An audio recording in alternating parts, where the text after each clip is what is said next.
and we're happy to do that. Yeah. So my name is Anita Kayat. I am a SCORE mentor, and I'm also chair of the workshop committee. So I get a chance to do a number of webinars and always enjoy doing them. And I always learn something new. So again, you'll receive a copy of the slides. We're certainly at SCORE, we're into Google Business. And if you like the session tonight, feel free to give us a review on Google, and we're delighted to have it. So SCORE's mission is to foster vibrant small business communities, and we do this through mentoring and education. We hope that you as a business owner get all of the resources you need to be successful in your business. We know that small businesses are really the backbone of the economy, particularly in Cleveland. The growth of new small businesses have really revitalized Cleveland, and we are really excited about that, to be part of it. SCORE is the largest network of free volunteer small business mentors in the nation. No matter whether you're starting your business, you've been in business for a long time, you want to sell or retire, we're there to help you. If we can't help you because you have an odd type of business, there are 10,000 other mentors across the nation that we have access to. So we can help you at just about any business. So make sure that you go and sign up for a mentor if you don't have one. We're really excited to announce that more than half of our clients are women. More and more women are starting businesses, and that is really exciting. We had a pitch contest today downtown with Key for Women because it is Women Entrepreneurs Month. And we had 10 women who won prizes, so that's exciting. About 10% of our clients are veterans. So we have clients from all over. We've got mentors that are very diverse in their talents. So we should be able to help everybody. Here are some statistics for the last year that we have reporting. So we have been helping to start new businesses and create jobs. And again, we do this through mentoring, which we're still doing by and large remotely. A few people are starting to do in-person mentoring, but we still do a lot of remote mentoring. We do webinars like this one. I think we probably will have close to 100 webinars this year. But one of our biggest resources is our website. And if you go there, you will find templates for business plan, for financial plan, marketing plan. There are announcements for all the upcoming webinars and also a number of recorded webinars. So just all kinds of tools and resources there. So when you get a chance, take a look at it. It's cleveland.score.org, easy to find and loaded with information. We don't charge for our services, fortunately, because we do get some funding from the Small Business Administration, but we also get money from other organizations like banks and major corporations that want to support small businesses as well. And this is a view of our website. As you can see, you can find a mentor. There's a small form that you fill out. And if you submit that, you'll hear from a mentor usually within a day or so. If you take a workshop, you'll see the list of all the current workshops. And then, as I said, this one, to browse the library, has all kinds of resources. So I'm going to stop sharing and turn this over to your exciting speaker this evening, Lindsay Sims, and I suspect that many of you have been to her webinars before and know who she is. And so if she wants to tell you more about herself, that's fine too. So all yours, Lindsay.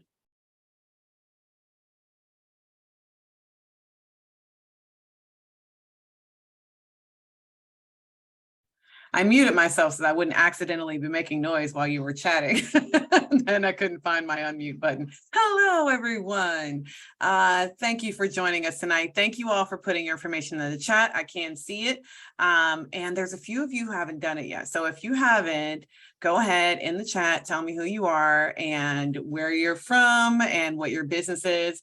I am absolutely loving this. We have a writer in here. We have handyman, we have accessories and online clothing, luxury hair and wig making, all sorts of fun things. So go ahead and put it in the chat because it really helps me to, again, cater the content a little bit more towards what your needs are, because yes, your needs are important. So I want to make sure that I'm getting your information so that I can say, we're talking about, doing ads for a campground, it's going to be a little bit different from ads for a apparel shop. So we'll talk about how like physical stores versus online stores and things like that can have different ads.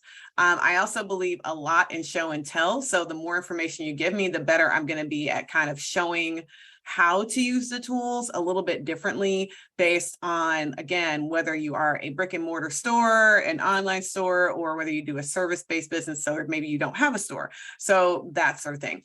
I'm Lindsay. Hi, nice to meet you. I am the Grow with Google digital coach for Ohio, and I'm also the founder and CEO of Predictable Results Marketing. I am also I will say, relatively new homeowner. We just got this house in March, and this is like my first week of doing workshops at night. And so if I'm like super overlit, it's because I'm still trying to hone in my lighting. So that's me being self-conscious. I try not to be self-conscious, but it happens occasionally. So bear with me if I'm like glaring out of craziness out of my eyes. It's just because of the lighting. An Irish magazine. I love it. Okay, yeah, keep it coming in the chat. I want to know all about you guys. We actually have a follow along guide for you. It has all sorts of information. I'm going to see if I can pop it into the chat. My chat doesn't look like it's going to everyone for some reason. So I'll see if we can get my chat's not going to everyone. So Anita, if you could potentially grab that chat, that link that I just put in and chat it to everybody, that would be great so that everyone can get it. It's just in the chat to you, Anita. And this is the link that's on the screen is actually, if you just type this in, that would be the link to the workbook. It is a workbook that actually has like all the links and everything that I'm going to talk about here. It's a bunch of resources. So this is going to be recorded. So you will be able to watch this back later. If you do like miss a link or something like that, you'll be able to capture it that way as well. Okay, so let's talk about it. We're going to talk about a few different components around Google Ads. We're going to talk about getting started with ads. We're going to talk about improving your ads and measuring for success, mostly because I very strongly believe that it is not, thank you so much. Thanks, Anita. I very strongly believe that it is not, like there's no point in doing anything if you're not going to measure it. So very, very important. We're going to measure everything after we get it done. Now, what are we talking about here? Google Ads are helping businesses regardless of size. So we have a lot of small business owners here. We have some people who are working with larger businesses or larger enterprises or maybe more established businesses. But the truth is all 50% of people are using Google to discover things, And so if you feel like, I'm a little guy, I'm making, doing this little thing over here in the corner of the internet and nobody knows who I am, there are 50% of people out there who are looking to discover things. And then 60% of people saying that they are researching a purchase that they're trying to make. Now we are about to go into the holiday season, and this is a big time for people to start researching. Matter of fact, I was just scrolling on Facebook right before coming into this workshop. I always do a little bit of couch surfing, decompression before I do a workshop.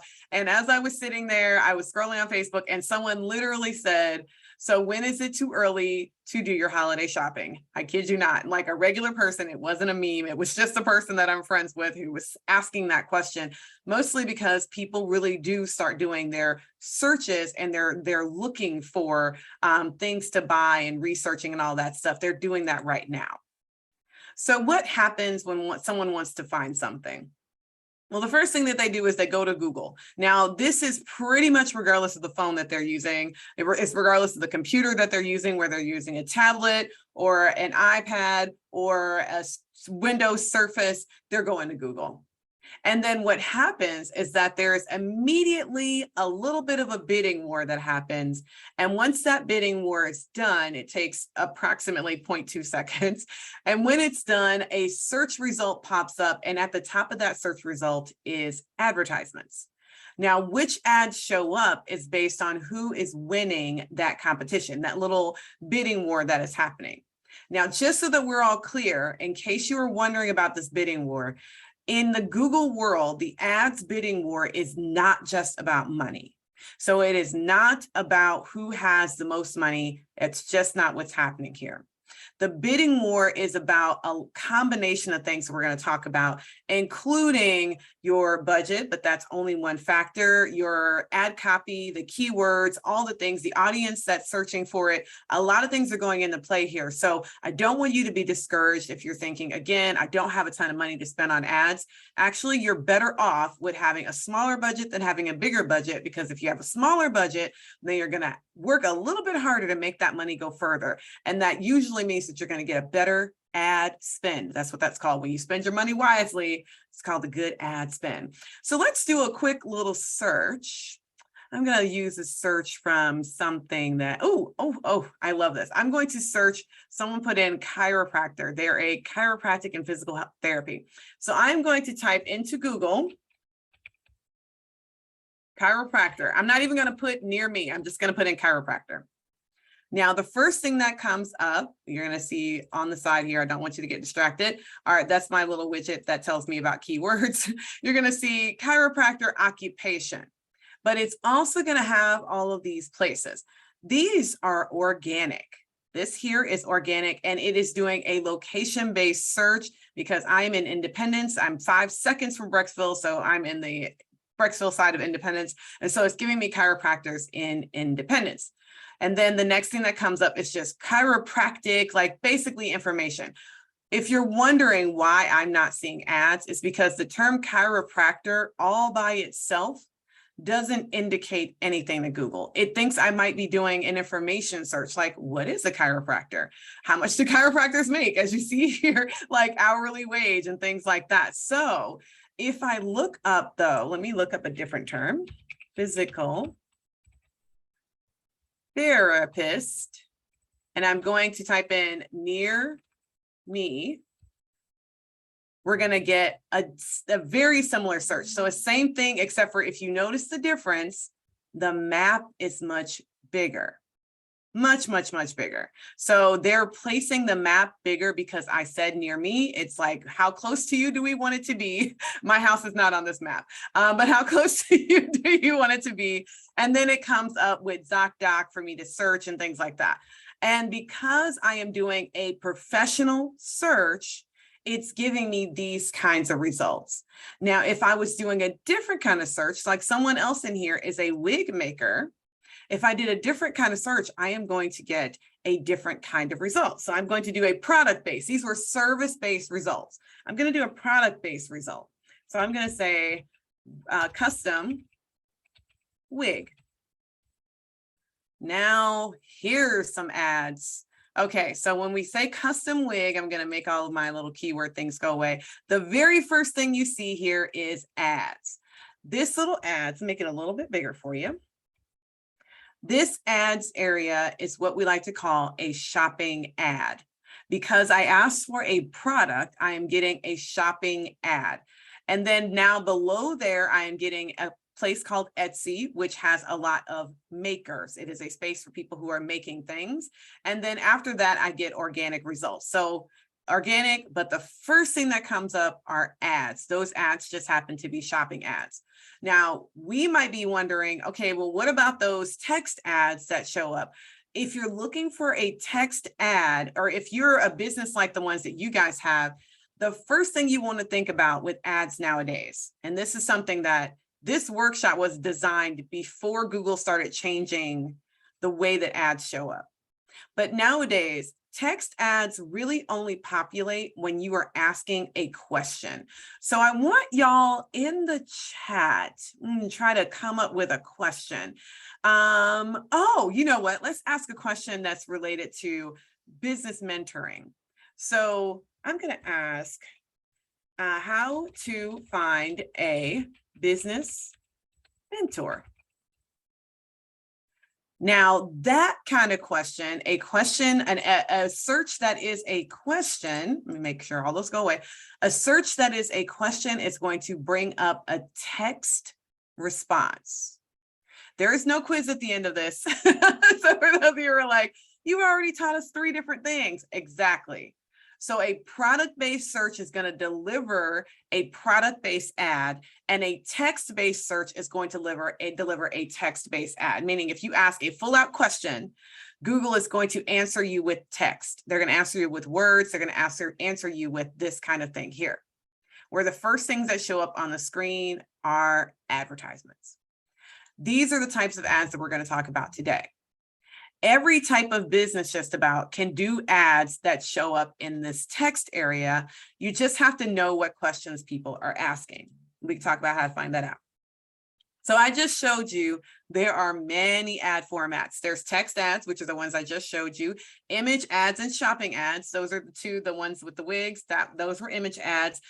Dynamic search ads are the ones that it looks exactly like a text ad, except for that Google actually makes the ad copy up for you. So you don't have to write the ad at all. You just send it a page and it tells you what ads people want to see. Call only ads. If you ever are like out during the daytime when office hours are open, if you are out in the world and you search for a massage therapist or something like that on your phone, that ad is going to pull up a lot of call only ads, where the ad says call now. And that's because they're anticipating that you're looking for a massage therapist right now at this moment, and you maybe want someone who's near you. Now, that's what a call only ad is, something where you might want someone to call. If I looked up exterminators right now, they might anticipate that I need someone who's 24/7, or matter of fact, if I looked up 24/7 exterminator, this is a really good search. So I'm going to look up 24/7 exterminator. If I could spell exterminator. So if I look up 24/7 exterminator, I'm going to get ads. And I'm going to get those ads because they recognize I'm not looking for an exterminator for tomorrow or to make an appointment next week. I want an exterminator right now. And as you can see in these ads, even though this is not, I'm not looking this up on a phone, it's going to give me like same day. And if I was looking this up on a phone, I would have a phone number. It would give me a phone number for me to call. But because I'm looking it up on a computer, it knows I don't have a phone next to me. And it might have a phone in my hand, but I'm not using my phone. I can't call. And then the last one is video ads. So if I was on YouTube and searching for any of these things, I might potentially get a video ad. Or if you were searching for something that was very specific, like a how-to, you might get a video ad for that as well.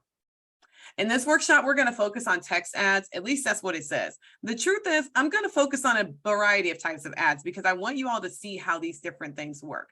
It's not enough for me to just show you how a text ad works, because the reality is when we go in to create our Google ad, they're going to have a bunch of options available for you immediately. And I want you to make the best choice for you, not just do a text ad because that's the one thing I showed you how to do. Now, the first thing I just went over real quick, the first thing you're going to need to do if you want to do advertising is you're going to need to sign into a Google account. So I'm going to go to ads.google.com. And when I go to ads.google.com, it is going to have this nice ad screen that comes up immediately. If I want to do ads, it's going to have me sign in. I'll sign in just a second. The one thing you want to remember is that when you're signing up for or you're signing into your Google ads, you want to make sure that you're signing into the right email address, which is whichever one you absolutely know is associated with your business and that you are going to use from this point forward for your ads. If for some reason you are a person like me who has 17 email addresses through Gmail, then you very much so want to get specific, because otherwise you will call me, you will email, you will do all the smoke signals and say, but Lindsay, Google stole my ad account, when they didn't. You just lost it because you used the wrong email address. And so I want you to make sure that you always and forever know which email address you used when you logged in. So like I said, this is the way the website is going to look. It's going to be exactly like this. It has a little bit more stuff on it, and you're just going to click start now. So if you've never done it before, you're going to click start now. If you have ever had an ads account before, you're going to hit sign in. I'm going to hit sign in, and then I'm going to show you what I mean by if you're me and you have multiple email addresses. So I manage multiple ads accounts. I have several ads accounts that I manage for clients. I have old accounts for me. I used to manage ads for a living for a while. So I have a bunch of different ones, but I can also switch which email address I'm using. So if I switch my email address, then it's going to pull up a different set of ads. So for this email address, I only have one ad that I've been working on, and I'm going to back out of it so that I can make sure I show you guys how to actually create an ad. So you start out, when you first log in, it's going to give you a smart campaign. A smart campaign is a campaign that is the basically quickest, easiest, simplest version of reality. There's not going to be much to it. That's your smart campaign, okay?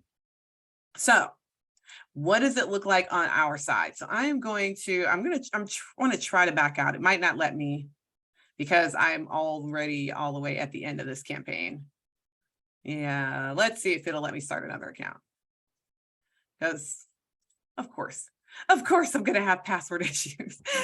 I already have ads accounts with all of my email addresses. So that's the biggest problem, is that I'm like, if I want to start a brand new campaign, it's going to say, but Lindsay, you already have an email account. I know I have an ads account. I want to create a new one. Okay, let me create a new one. I'm going to create a brand new account so that I can get smart ads, because otherwise it's just going to keep giving me that answer. No, I don't want to use this. Okay, so when I have this brand new ads account that I'm creating, the very first thing it's going to ask me is, do I want to use my business profile to set up my ad account?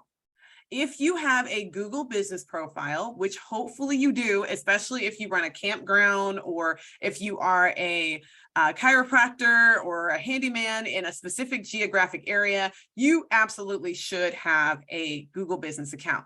If you have one, you can click yes, and then it will pull the information from your Google business account to help you populate your ad. It'll have your location, your phone number, all of that information already in your ad. It makes it a lot easier.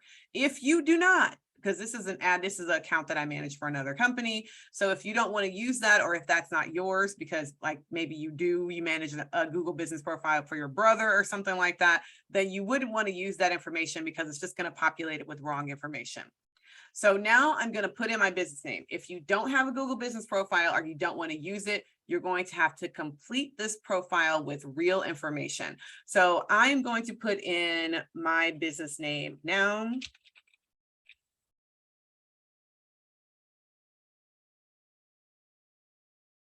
Okay, and then hit next. Now, when you go through this process, it's going to ask you immediately, where should people go after clicking your ad? Now, let's roll back to this exterminator example for a second. Where should people go when they click on your ad? If you're going to run an ad because you are a 24/7 exterminator, and say you're going to run that ad for your 24/7 services, or for your after hours, same day after hour service, then you maybe should have a page on your website that is for emergency pest control. That's the key word here. Even though I didn't type in emergency pest control is a fantastic key phrase and a fantastic page name if I was going to have a business that was open all the time to take in pest control issues. Now, I would want to send people to that individual page on my website. I wouldn't want to send them to my homepage. So I'm going to go back again through some of your examples. If you are a custom wig maker, maybe you have other wigs that you are like, you have them that you've made and you're selling these specific wigs. They are not custom. They have already been created. Maybe there's different ombre styles and curly versus straight, all these different things, right? Those wigs would be on a different page than your custom wig. And so you would send people only to the custom wig. You would not send them to all of the pre-made wigs. Same thing if you are a handyman. If you're a handyman and you want to create an ad for handyman services, the temptation might be to say, well, I'm a handyman and I do all the services I do are handyman services. So of course I should just send people to my homepage. Wrong. So you still don't want to send people to your homepage. You want to send them to a page on your website that specifically has a list of services and a contact method. Mostly because if you send people to your homepage where you might have any number of other bits of information, they will get distracted and they won't necessarily do exactly what you want them to do. Now, if you're David and you're smart and you're good and you figured out this website thing, then your homepage for your handyman website should be a good place to send people. It should have a way for them to call you. It should have a list of services and pretty much shouldn't have anything else. But if you haven't, if you did something else with your website, you would still send someone to another page on your website that just has information about your handyman services, okay? You want to it kind of depends on what kind of work you do. So again, going back to that chiropractic example, if you're Karen and you have a chiropractic and physical therapy, you might even do a different page if it's sports medicine versus prenatal care versus, post-injury. Each of these things you could do as keyword phrases and then send people to those specific pages on your website instead of your homepage. Okay. So what we want to get to is the goal. Once we type in a link, so let me pull my website up and I'm going to pull a link. I'm going to pull my About Us page because my website is in transition right now. I'm making some changes. So I'm going to pull my About Us page. I'm doing that for a reason. It's going to scan the website, learn about us, and it's going to show me, oh, this is the way your website's going to look when people land on it. Okay, that's cool. That's the page. Now, this is where we get to make some choices. So remember before when I said we're going to talk about text ads, except for that there are multiple types of ads you could do. There's the get more calls ad, which is the one where you want people to call you immediately. Again, if you're a 24/7 exterminator, that might be a good idea. If you're a chiropractor, health wellness coach, owner of a campground, that's another way people might want to call you immediately. Online apparel and accessories, probably not. You probably aren't going to have any reason for someone to call you. If you're Vonda and you're a writer, no one needs to be calling you right now. If you are a prosthesis specialist, no one's calling you at this exact second. So you guys get the idea. The call ads are for people who are like, I need something right now. Or I'm regularly the next step to service with this person is a phone call. That's when you want to have call as your ad type. Website leads or visits is the majority of us. So that's going to be Handyman Dave. That is going to be even for your Heidi for her campground. It might be to send people to the website. Health and wellness coach, absolutely for John, the publisher. If you have an art gallery, something like that, you're more than likely going to want to send people to your website so that you can capture either an email address or you can send them directly to whatever information is going to help them purchase something or sign up for your service. And then if you have a physical location, you could actually do an ad to get more people to your physical location. That ad is primarily going to run on mobile. So that is going to be an ad that is going to run, again, mostly with like directions for walking, directions for driving, things like that to get people into your physical location. So Chick-fil-A, see, it all works out. So if you are one of these types of things where Chick-fil-A might do the one to get more visits to their location. And then the last one is to get more views and engagement on a YouTube video. So if you have a YouTube video out there, or let's say, for instance, you're John, the publisher, and your publishing company has a magazine and it says print and online. Well, to supplement your online magazine, you might have a YouTube channel where you are doing essentially editorial versions or video versions of your articles. That's a really great idea. Well, if you do video versions of your articles on your YouTube channel, you could use your ads to actually send more people to those articles, to that content that's on your YouTube channel. So all sorts of things that you can do here with your ad type. And the reason why I want to do show and tell is because things change. As we see, the screenshot here only has 3 options, but now you actually have 4 options with your campaigns via the Smart Campaign section.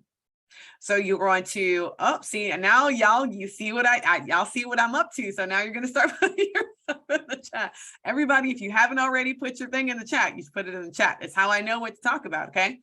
So you're going to say yes to one of these. I'm going to say website visits just to make it simple for everybody. We go into that. It's going to load up information. It's going to ask me, you have a Google Analytics for your website. Now, I do a Google Analytics workshop with SCORE. So if you haven't signed up for that yet, you should, because we're going to talk about how this works and actually how to link analytics and all that. Today, we're skipping it. We're not doing it right now. We're going to skip it. It's really simple. You literally just click that little connect button and it goes from there. So now immediately, because I used a link on my website already, I've already given the business name, I've already given a web address, it is immediately going to start writing copy. Now, if you notice, when I clicked the button, it immediately had information already filled in. I did not pre-write this. You saw me literally just start this ad campaign, this whole entire ad platform I started from scratch at the beginning of this workshop. This was filled in by Google. And so it filled it in based on the page that I sent it to, which was the About Us page on my website. It read that page, it copied the text, and it organized it in a way that it thought was smart for my customer. Now, I can change this.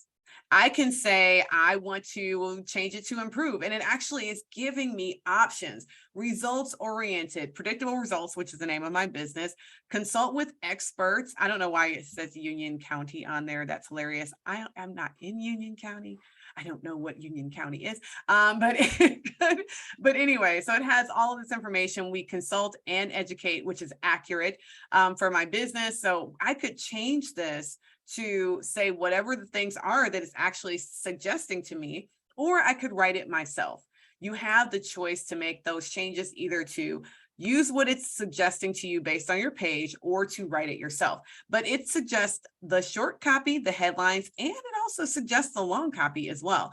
It is really giving you a lot of ammunition so that maybe you don't have to be an expert in writing ads. Now, remember that call button that I talked about. If you have a business where you're doing a text-based ad, like this is a standard text ad like you see here, but you have a business where someone during the daytime is actually manning a phone, you may want to include a call now button. So again, if you're a handyman and you have a person who is going to be at a desk waiting for phone calls, or, if that phone is in your pocket and you're the person who's going to be, the desk is your car, whatever. So either one of those circumstances, you could put the call button on your ad, even if it's not a call now ad. You would just put your phone number in here and then people would be able to call you. Now, I highly encourage you not put your personal phone number in here, like your personal cell phone number.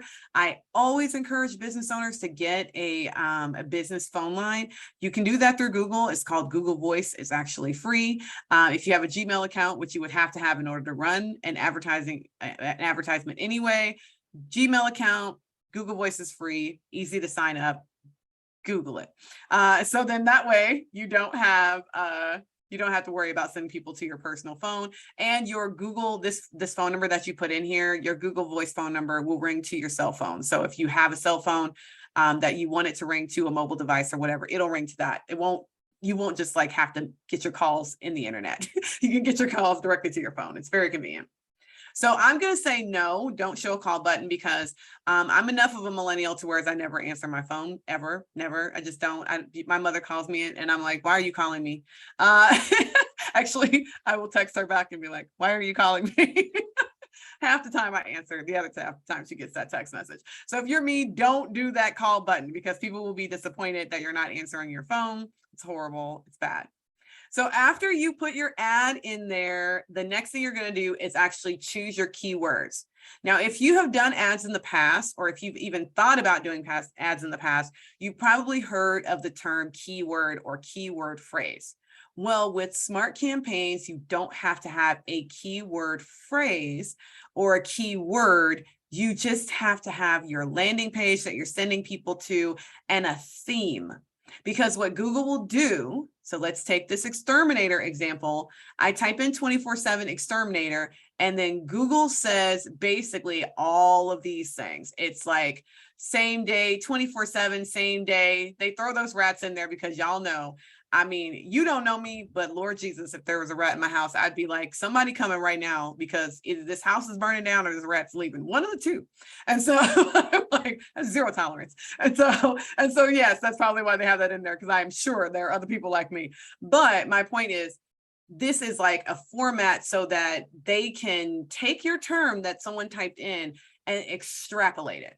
They can riff on it. They can say, okay, if that person means they type in 24/7, what they really mean is that it's an emergency, or they really mean that they're having a rodent problem, or they really mean, so they can guess at what the bigger theme is that someone is actually thinking, and use just that keyword phrase, like just that theme, and capture a bunch of different things. It's very, very smart. Oh my goodness, it's so smart. It makes it so much easier for you to run ads. So like I said, you're going to start your ad by writing that copy or letting Google write the copy for you. And then you're going to add your themes. So I'm going to talk to y'all about themes based on what you've put up in the chat so far.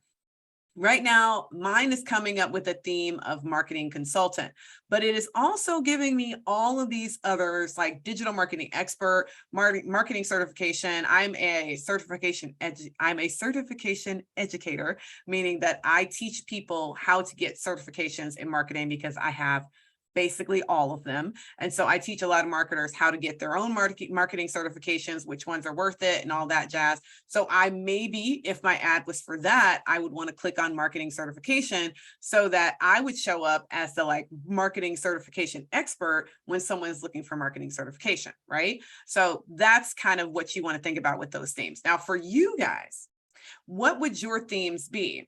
This is the good thing about this program is that you see here, new keyword theme. If I click on this, I can type in a phrase and then it will start changing the suggestions based on what I type in. So I'm going to type in, let's see, wellness. So I'm going to type in wellness. So once I type in the word wellness, I have wellness center, wellness hotel, wellness program, wellness dog food. That's a brand. So that if you guys are confused, that's a dog food brand. Internist, which is a doctor, health consultant, health and beauty shop. I don't know why wedding service. Maybe people who are getting married need wellness help. Probably. I'm a low key bride to be, and I'm definitely not stressed. Like my personality here is my personality everywhere. I'm totally not stressed out about this wedding.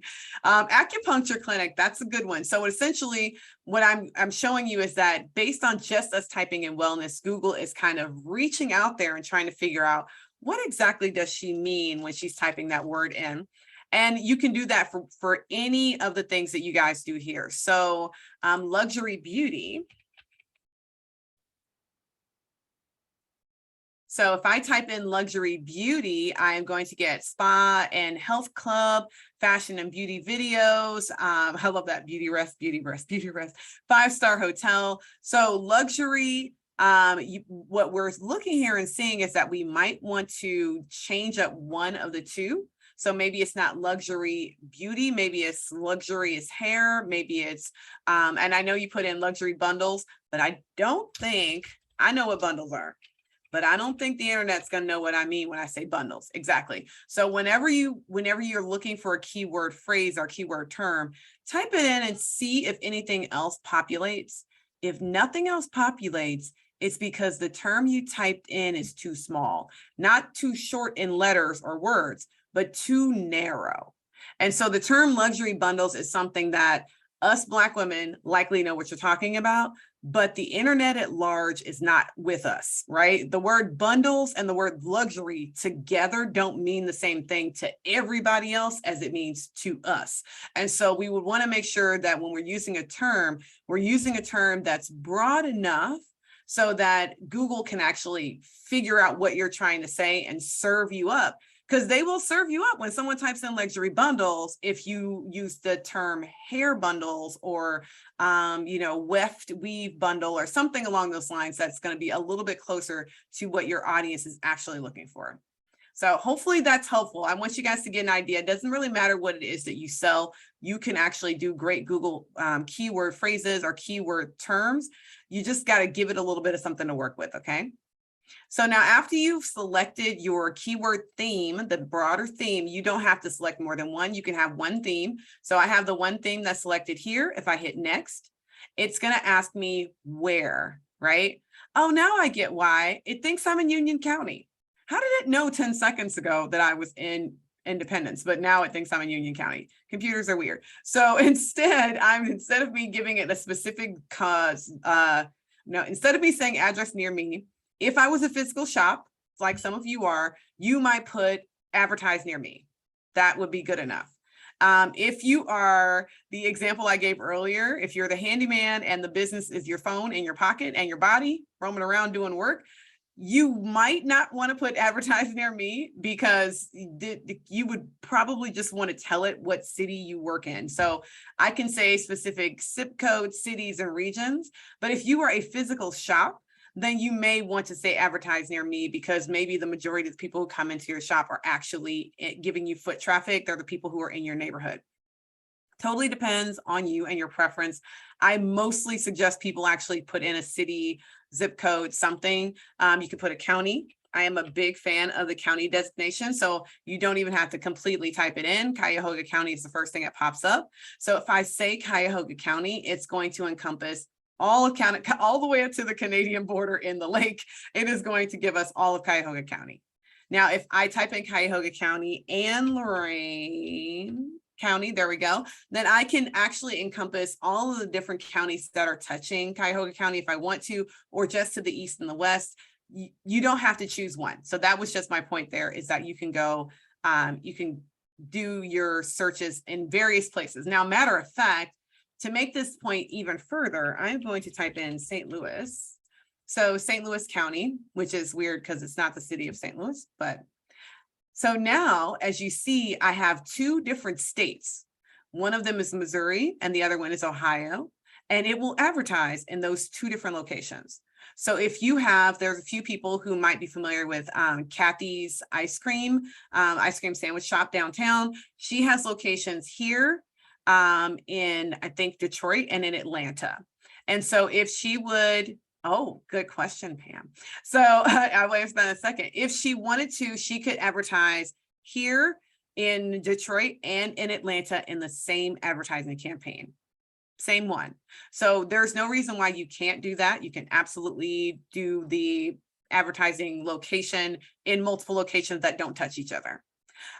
You can say USA, Pam. I would not suggest you do, mostly because it's not specific enough for you to get good feedback on your ads. I like to say it this way: when you advertise to a smaller group of people first, you get to learn how your audience is going to interact with your ad. So remember, we talked about not doing anything we can't measure. You learn a bit about how your audience is going to interact with your ad, and then you can spread that money out further and further and further. If you say USA, then essentially you're telling Google, I want to compete in every single competition for this keyword phrase in America. How much of that do you think you're going to win? Right? Like, it doesn't matter how much you're going to spend. When you broaden yourself up that far, you end up competing with a lot of people all the time. Versus if you make your competition narrower, you make your region narrower, you have fewer people you're competing against, you'll get information. You'll actually get some clicks. You'll get data, and you'll be able to tell whether or not the campaign is working. Okay, just make it simple for yourselves. Yes, you can do circumference around a location. You would usually, in order to do that, do you know what?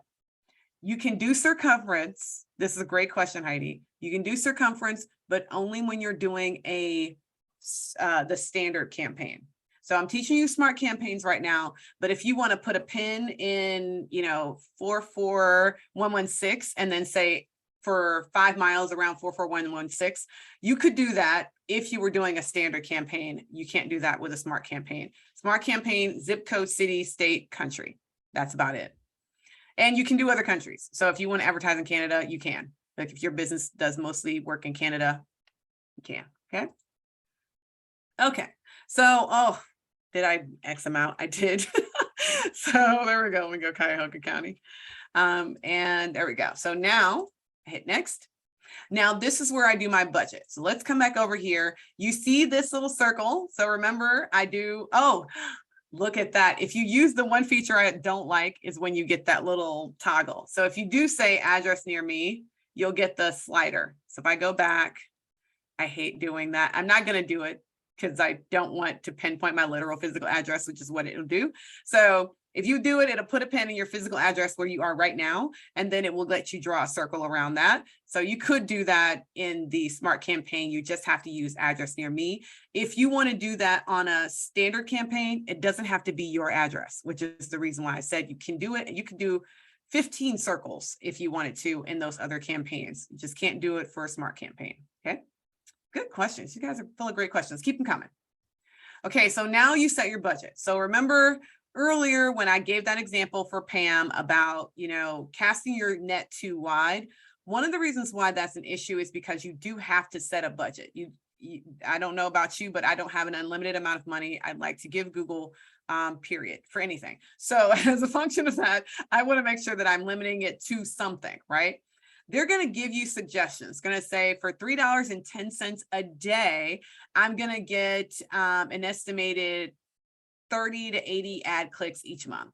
Or if I spend a little bit more, then I will probably get about maybe double, triple the amount of clicks. I spend a little bit more, that goes up again. Or you can enter your own budget.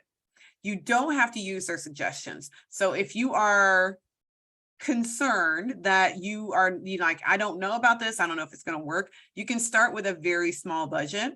This is a daily, and it does say average because what it will do is actually average it out. Some days, if you set your budget at, let's say,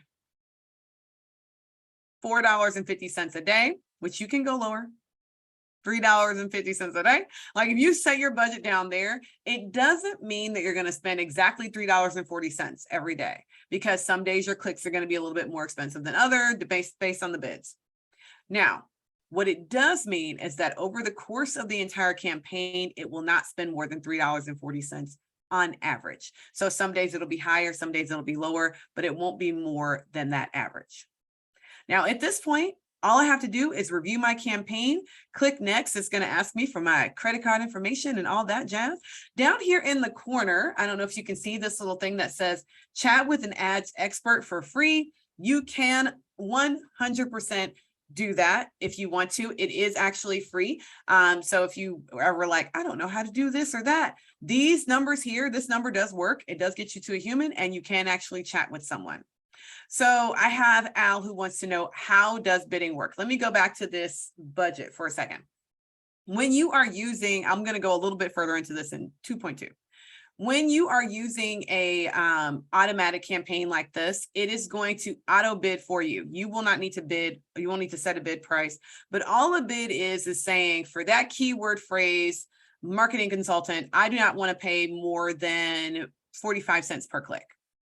Now, if someone else across the country says that they want to pay, or someone else across town says they want to pay $1.50 and I said 45 cents, it means that we are now in competition for that exact ad spot.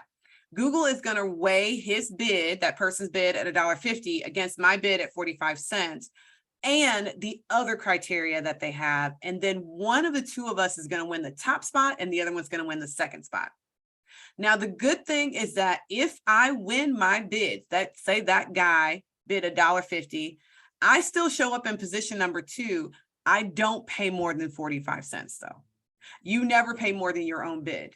So if you bid 45 and somebody else bid 420 and they beat you to the top spot, that's cool. They just paid $419 more than you to get that spot. This is why you always start with a small budget and low bids, because you just never know. Like, you could be bidding against nothing, air.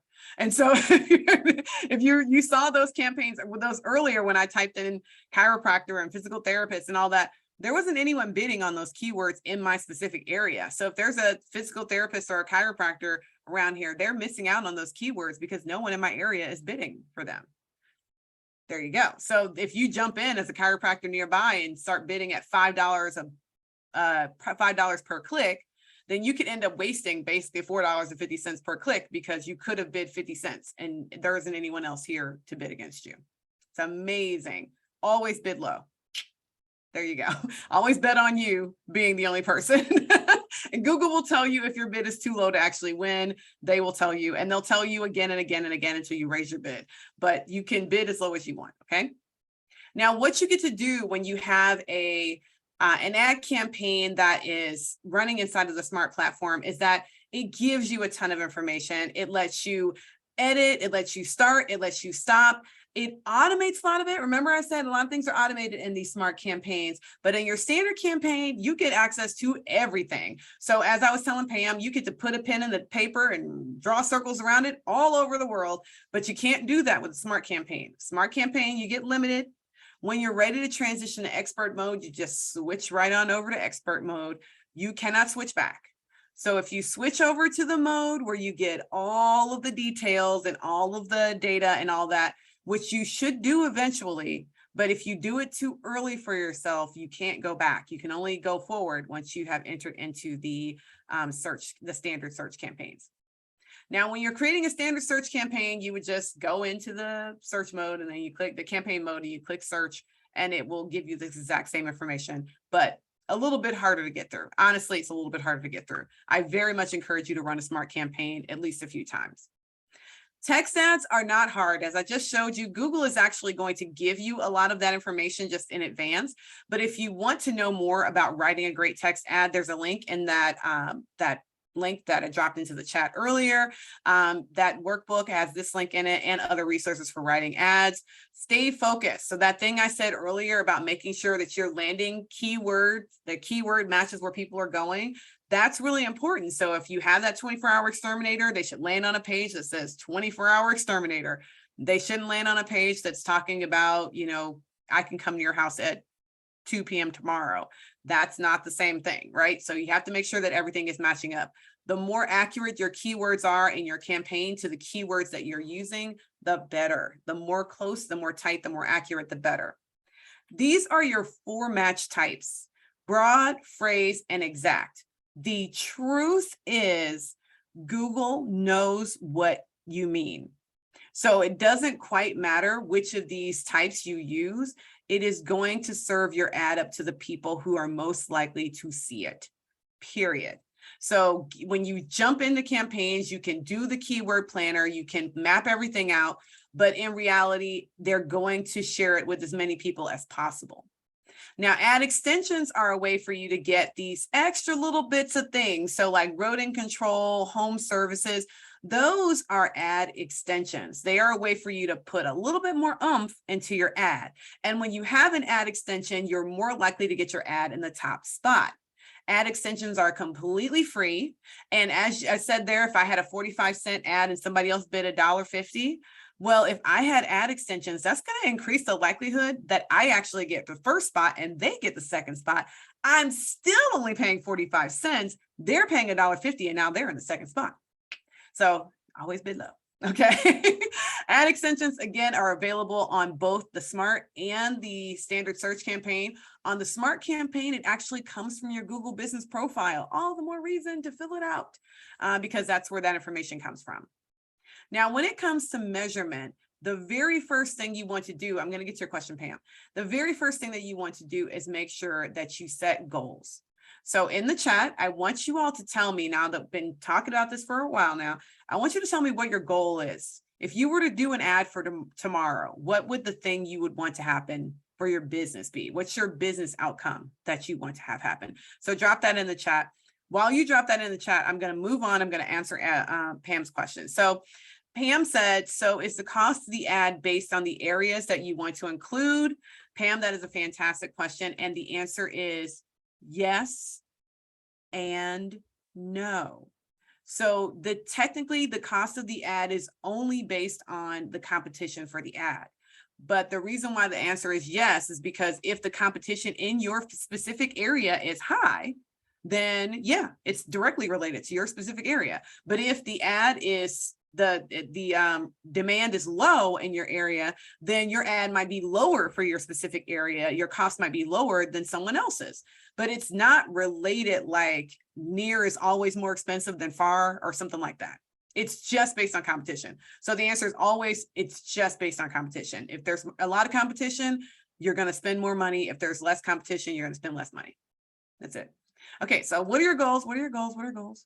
So some basic terminology. We've already talked about all these things. We just talked about them without using these terms. An impression is an eyeball. So right now we are impressions on this ad. We haven't clicked.